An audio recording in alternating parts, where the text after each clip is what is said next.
आदिदेव हर प्रहर रक्त की बलि मांगता है। इन मनुष्यों का रक्त आदिदेव के उदर को शांति देगा। ले जाओ इन मनुष्यों को और अगले प्रहर की बलि के लिए इनमें से 2 का रक्त आदिदेव को समर्पित होगा।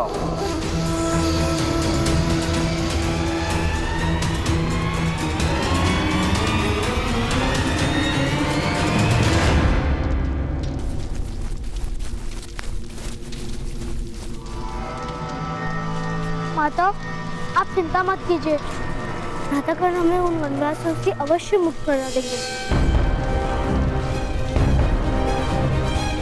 मुक्त हो जाएंगे, किंतु तुम्हारी माता के पास समय नहीं है।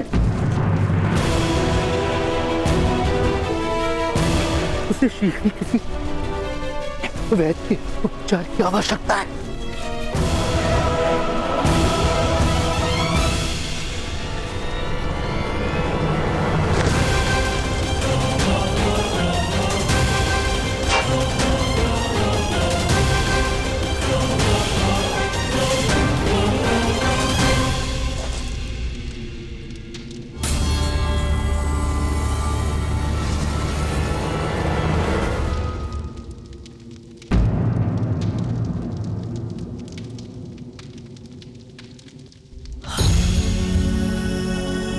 मेरी माता के प्राणों की रक्षा कीजिए,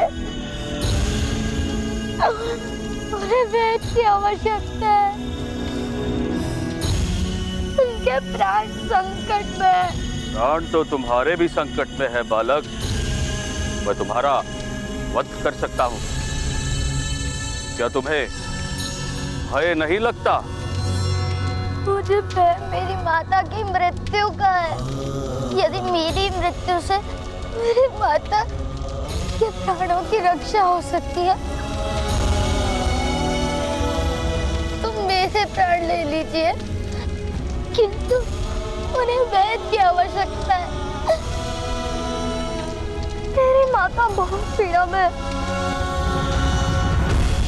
मूर्ख बालक, आदिदेव बलि मांगता है, रक्त मांगता है। तुम्हारी माता की पीड़ा अब केवल आदिदेव ही शांत कर सकता है।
प्रणाम सूर्यदेव।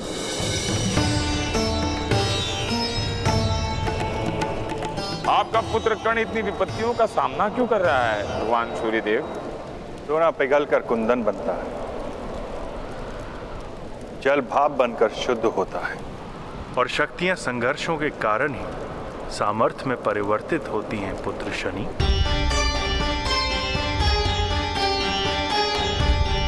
किंतु उसकी आयु बहुत कम है, बालक है। आप अपने पुत्र की सहायता नहीं करेंगे भगवान सूर्य? तुमने स्वयं भगवान शिव को अपनी दृष्टि से विपत्ति का अनुभव कराया था शनि। इतना सामर्थ्य यदि तुम में है शनि, तो इन कठिनाइयों को पार करने का सामर्थ्य मेरे पुत्र कर्ण में भी है। पुत्र की सहायता नहीं की जाती, उसे तो केवल मार्गदर्शन दिया जाता है। और पुत्र जब स्वयं अपने प्रयत्न और पराक्रमों से जीवन के संघर्षों में सफलता प्राप्त करता है तो उसके पिता को सुख प्राप्त होता है। सहायता करने का कार्य तो भाई का होता है ना। तुम अपने भाई की सहायता नहीं करोगे? वही तो कर रहा हूं पिताश्री। ये सारी विपत्तियां मेरे कारण।